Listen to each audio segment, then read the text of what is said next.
Halo,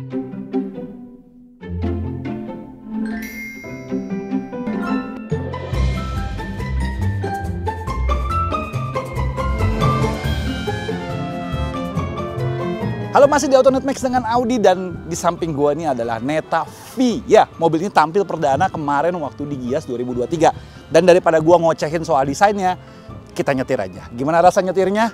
Yuk, lihat terus video ini.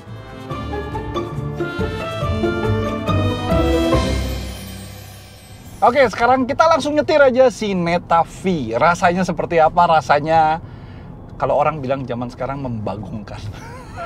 Karena untuk kali ini ya, gue agak susah mendescribe rasanya mobil ini seperti apa. Kita mulai coba sedikit ya dari posisi driving. Satu, posisi drivingnya agak awkward, agak aneh. Karena nggak bisa disetel sama sekali si setirnya, naik turunnya, nggak ada teleskopik, nggak ada pengaturan ketinggian kursi, dan kursinya gue cenderung duduknya agak tinggi. Lihat, gue 174, gue dikit lagi ke atas gini, jadi mobil ini sebenarnya nggak tinggi-tinggi banget, tapi gue duduk kayak ngelihat SUV. Padahal mobil ini bukan SUV. Terus setirnya sebenarnya desainnya keren. Dia tuh nggak, apa ya namanya, kalau mau setir-setir modern yang racing biasanya kan flat bottom kan. Ini top and bottom flat. Atas bawah gepeng.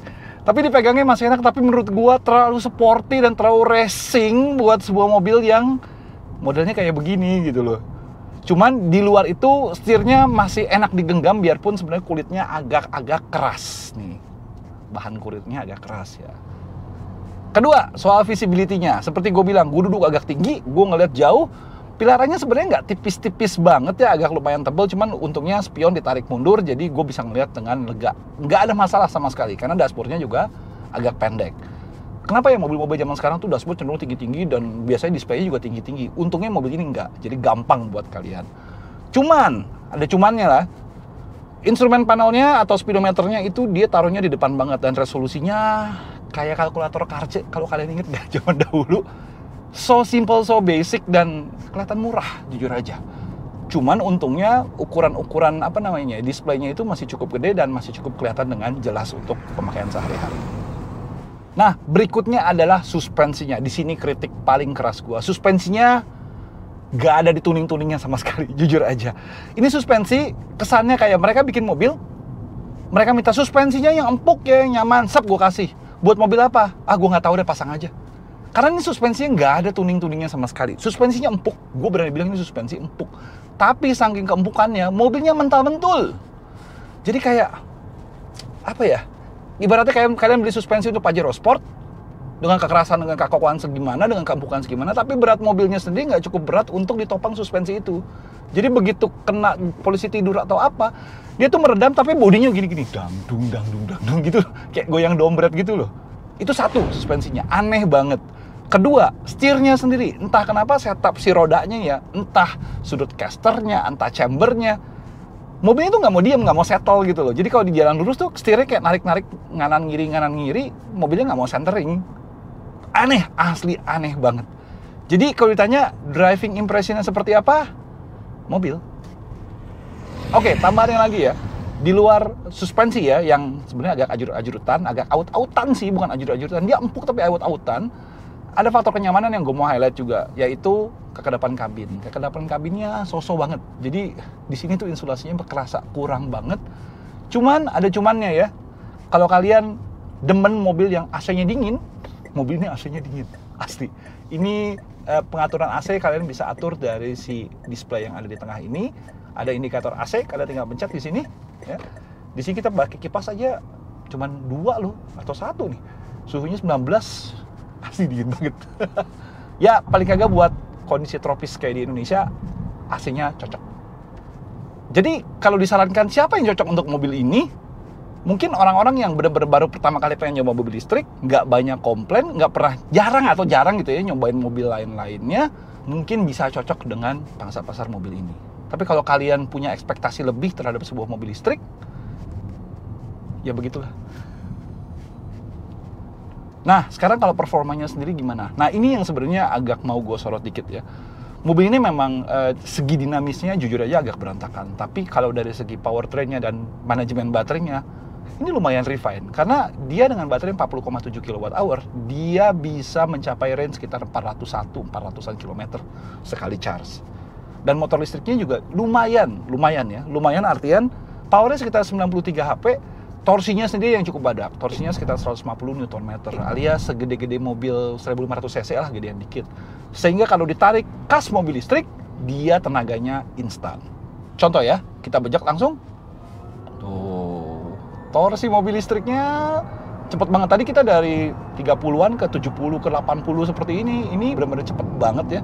Dan ada regenerative brakingnya yang bikin kayak ada deselerasi smooth gitu loh begitu kalian lepas pedalnya. Dan lucunya lagi mobil ini punya kayak drive mode-nya. Kalian bisa atur dari sini ya. Ini drive mode-nya bukannya drive normal, sport, eco, bukan. Ada normal dan ada atletik dong. Gila, anak fitness banget. Atletis. Jadi kalau atletis alias sportnya di situ ada tulisan S langsung berubah dari D. Itu kalau kalian gas. Nah, respon bawahnya sedikit lebih enak. Ya, respon bawahnya sedikit lebih punchy. Nariknya juga jauh lebih enak daripada si yang mode D. Nah, jadi abis tadi kita gas ya, mobilnya kenceng loh sebenarnya sih. Maksudnya kas mobil listrik ya, nariknya tuh gampang banget karena torsinya gede, mobilnya kecil. Dia tuh ditarik ke 100 tuh bener-bener gampang banget. Dan kalau kalian lihat di indikatornya tuh kayak bukan RPM ya. Dia nggak nampilin RPM, dia kayak nampilin power yang kita berikan atau regenerasi yang kita dapatkan gitu loh dari si indikator yang di depan sini. Ya balik lagi, ini mobil buat dalam kota oke. Buat luar kota, gue nggak yakin sama suspensinya. Itu aja sih. Gimana kalau ngeremnya sendiri? Tadi gue bilang regenerative brakingnya lumayan agresif ya. Jadi kalau gue balikin ke normal, dia regennya jauh lebih agresif daripada waktu di versi sport. Kalau kalian lepas gini, tuh dia langsung nahan. Dan kalau kalian tambah remnya sebenarnya agak dalam ya. Tapi kalian nggak terlalu butuh ngerem, jujur aja. Karena regenerative brakingnya dia bisa hampir stop ya. Dan kalau dari posisi diam, mobil ini kalian masukin D, kalian lepas throttle-nya, dia akan maju pelan-pelan. Oh ya, sedikit lagi informasi mengenai setirnya sendiri. Setting setirnya sendiri artificial banget ya, kayak buatan banget. Dia pengen bikin kayak sporty, pembobotannya dia kasih, tapi dia nggak keras-keras banget gitu loh. Dia nggak berat-berat banget, dia cenderung empuk dan self-centeringnya aneh banget tuh. Free play-nya banyak banget, mobilnya reaksinya juga nggak seperti yang kita harapkan. Dan kalau kalian nikung agak kencang terus kalian balikin setir, itu kayak nggak mau nyenter gitu loh, kayak terus mobilnya kayak responnya aneh deh, nggak linear gitu loh, bener-bener nggak linear. Jadi kalian prediksi mobil ini tuh susah gitu. Jadi balik lagi, kalau naik mobil ini jangan kencang-kencang, nikmatin jalan aja, ikutin traffic flow aja, jangan kencang-kencang, beneran jangan kencang-kencang. Jadi rasa berkendaranya itu kalau bisa disimpulkan kayak bawa SUV leather frame. Atau kalau gue bisa bilang singkatnya, ini rasanya kayak bawa Fortuner, atau kayak bawa Land Cruiser, atau kayak bawa Pajero Sport tapi versi pepetnya.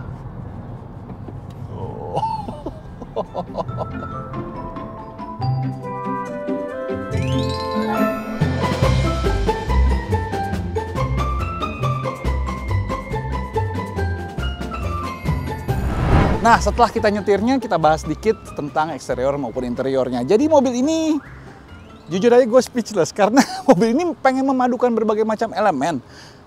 Tapi nggak ada kohesi gitu loh, nggak ada kesinambungan antara elemen-elemen yang berusaha dipadukan. Dia berusaha tampil modern, lampu dia pakai proyektor, bening, tarikan-tarikannya dia mau bikin streamline. Tapi kalau kalian lihat potongan ke belakang sama overhang depan maupun wheel arch-nya ini semuanya nggak ada yang nyambung gitu loh. Jadi kalian akan bingung kalau ngeliat mobil ini desainnya dia mau jadi hatchback atau mau jadi mobil. Agak bingung sebenarnya. Hatchback tapi kurang lancip gitu loh. SUV juga bukan, biarpun dia ada cladding-claddingan hitam. Proporsi ukuran ban dengan tinggi mobilnya juga agak kurang cocok. Dan ada lagi yang lucu. Di sebelah kiri ya, dia ada kayak lubang untuk charger. Sebelah kanannya dia punya lubang yang sama tapi dummy. Jadi kesannya mereka mau cost down, bikin panel kanan dan kiri itu tinggal di mirror aja. Ini nggak bisa dibuka soalnya, sama sekali nggak bisa dibuka. Nah, di bagian sampingnya ada satu elemen desain yang bisa dibanggakan dari si Neta V ini. Dia punya side marker kayak mobil-mobil USDM. Nah, sekarang kita ke bagian belakangnya. Kalau kalian sedikit ya, lihat sedikit ya. Dia lagi-lagi berusaha memadukan elemen modern. Blackout, kesan kayak floating roofnya ada, tapi ada tapinya. Gue to the point ya pribadi ya, dibandingin bagian depannya gue lebih suka bagian belakangnya. Tapi ada tapinya lagi. Bagian belakangnya kalau mobil-mobil lain itu pengennya nungging, bagian belakang setinggi mungkin, dia bagian belakang dongak mungkin. Jadi kayak ngondoy gitu loh belakangnya tuh. Terlalu pendek, terlalu turun, padahal siluet-siluet sininya mengingatkan gue sedikit kayak Prius KW. Sedikit tambahan lagi, kalau mobil-mobil zaman sekarang tuh biasanya badge-nya banyak, keterangannya banyak banget, TRD, Sportivo, Toyota, apa-apalah segala macem. Ini cuma tulisan Neta, dibikin kayak begini, tulisan Netanya sebenarnya bagus. Dan tipe mobil ini yaitu V. Udah, itu aja. Ngomongin soal interiornya, dia berusaha tampil seperti sebuah Tesla. Bener. Layar gede, vertikal, ya. Segala macam pengaturan bisa dilakukan di sini. Resolusinya juga nggak jelek-jelek banget, lumayan bagus. Responsivitas layarnya juga masih lumayan oke lah kalau menurut gua. Pengaturannya semuanya diatur dari sini. Cuman ada cumannya lagi. Begitu posisi mengemudi, tidak ada pengaturan tilt teleskopik sama sekali. Kursi juga tidak ada pengaturan ketinggian sama sekali.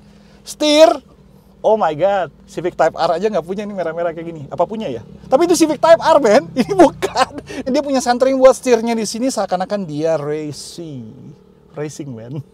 Dan ada lagi speedometernya kayak dicomot gitu, dari mana nih taruh di situ. Resolusinya ya begitulah, tampilannya seperti ini gitu kan.